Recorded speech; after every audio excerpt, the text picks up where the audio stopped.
Bonjour à tous. Tout est à l'affaire d'atteinte à la sûreté de l'État dans les parutions de ce matin. Toutes pratiquement reprennent la version du procureur spécial de la Cour de répression des infractions économiques et du terrorisme, CRIET, qui établit avec des photos présentées comme des preuves de l'acte manqué qui était prévu pour demain. Nous ferons la une des journaux tout à l'heure. C'est le tour rapide des quotidiens en leur production ce matin. La revue de presse nous donnera d'amples détails à ce propos vers la fin de cette émission. Et comme promis hier, nous évoquerons le sujet lors de nos débats. Nous examinerons le contexte, les positions du procureur et de la défense autour de l'affaire et les implications possibles dans le champ à la fois politique et diplomatique. Nos débats, c'est dans 1 heure de temps environ.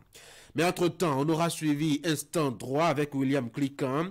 Pendant sa rubrique, Monsieur Droit et Loi sur Canal 3 Bénin va jouer les professeurs avec nous pour nous donner des exemples et des idées de compréhension des contours juridiques du groupe de mots atteinte à la sûreté de l'État. Cela va nous aider à mieux faire le débat certainement. Bienvenue à tous.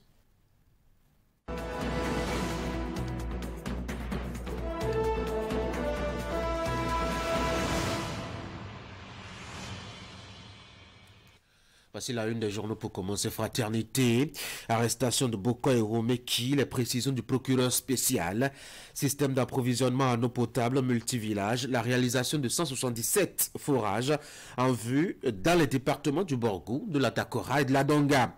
Présumé déguerpissement dans le périmètre du site de la STBVA au Koum-Semen, faux de mesures à viser sanitaires prises pour prévenir des installations irrégulières. Matin libre, interpellation de Boko et de Romeki, les clarifications du procureur spécial de la CRIET, les prévenus accusés de tentative de coup d'État. Le matinal, tentative de remise en cause de l'ordre constitutionnel au Bénin, un coup d'État déjoué. Boko Romeki est interpellé. Le procureur spécial de la CRIET livre les premiers éléments de la procédure. La thèse d'un acharnement politique écarté. Patrice Talon reprend la main vers une redistribution des cartes sur l'échiquier politique national. Romeki dans un cul-de-sac, son avenir politique compromis. L'éventuelle candidature de OB en 2026 hypothéquée, le gouvernement s'en remet à la justice. Bref, le matinal est très inspiré. L'événement précis, déclaration du procureur spécial de la CRIET, suite à leur arrestation, Talon échappe à un coup d'État, des révélations du procureur contre Romeki et Boko. Arrestation de Olivier Boko et Oswald Omeki, un coup d'État déjoué, ça c'est la manchette du journal Bénin Intelligence ce matin. La nation qui s'occupe d'autre chose, et l'exécution du programme d'action du gouvernement, la cession des logements sociaux en vue. L'affiche du jour, affaire Boko Romeki, un coup d'État projeté pour ce vendredi 27 septembre contre Patrice Talon a été déjoué, nous apprend donc le quotidien.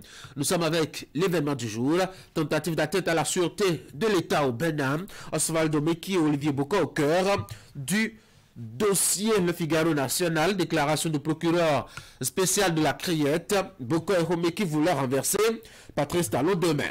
La cloche sortie de presse du procureur spécial dans l'affaire Olivier Boko et Oswald Omeki, la thèse de coup d'État établie. Le fauteuil présidentiel mis à prix, 1,5 milliard de francs CFA comme account, un véhicule 4x4 Toyota Prado, un présent motivant. Décryptage info, session de logements sociaux et économiques, approbation des coûts, démarrage des ventes dès le trimestre prochain. À vos bourses donc. L'économiste, crise alimentaire en Afrique entre urgence humanitaire et défis structurels. La cime de l'info fait en apothéose du tournoi de football. Midodo à Alada, l'équipe d'Adjo sacrée championne pour cette édition 2024. Et voici la deuxième lecture de Fraternité.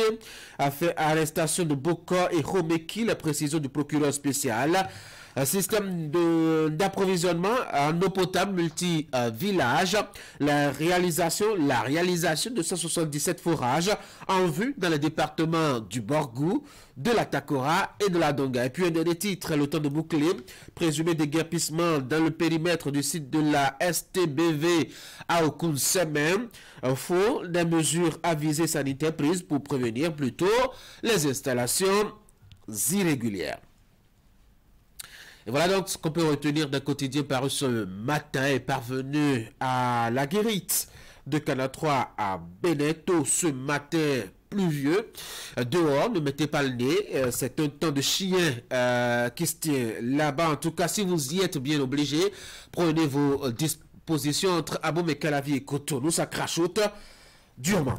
À l'intérieur de Fraternité, on peut s'intéresser déjà à ce qui fait l'actualité, notamment à la page 3. Vous avez que toute la page est consacrée par le quotidien à cette actualité-là, cette affaire donc de tentative d'atteinte à la sûreté de l'État. Le procureur spécial de la Criette a fait face à la presse hier pour donner la version officielle, en tout cas de la justice, de cette affaire.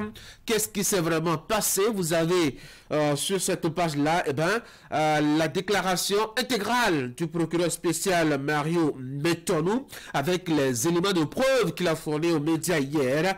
Fraternité vous donne quelques détails. Achetez donc le journal. Allez directement à la page 3 pour avoir une idée. Si vous êtes devant Canal 3 Bénin, ne changez pas vos postures.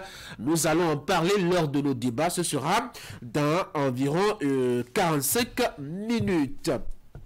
Toujours dans Fraternité, cette autre affaire, puisque la République ne peut pas s'arrêter, elle a continué à tourner. Vous avez donc à la page 2 le Conseil des ministres qui s'est tenu notamment hier, comme à son habitude, le mercredi matin. Il y a eu approbation des cours de session des logements sociaux et économiques. Certains quotidiens en ont parlé, mais il n'y a pas que ça comme décision prise et analysée par l'équipe à Patrice Talon hier. Achetez le journal, allez à la page 2 et rendez-vous compte de tout ce que le gouvernement a dit, discuté et décidé hier mercredi. On va passer maintenant au bulletin de l'information. Voici Ingrid. Ingrid, bonjour. Bonjour Tanguy et bien bonjour à tous. Au sommaire de ce numéro de votre bulletin, la déclaration du procureur spécial de la Cour de répression des infractions économiques et du terrorisme au sujet de l'arrestation d'Olivier Bokos Valobeki et Dieudonné Thévo-Edré. Lui, le dernier, c'est le patron de la garde de Patrice Talon. Mario Metonou a donné quelques éléments de compréhension sur cette affaire qui défraie la chronique depuis la matinée du mardi. On vous donnera quelques extraits, notamment de l'intervention du procureur spécial. À suivre aussi dans le bulletin de l'information d'Ingrid Day, les images de l'atelier sur l'élaboration des référentiels de soins et de prévalidation des canevas organisé par l'autorité de régulation du secteur de la santé. La rencontre vise à doter le Bénin de nouveaux référentiels de soins. Esther Tofa, Madame Santé sur Actu Matin, était de la partie.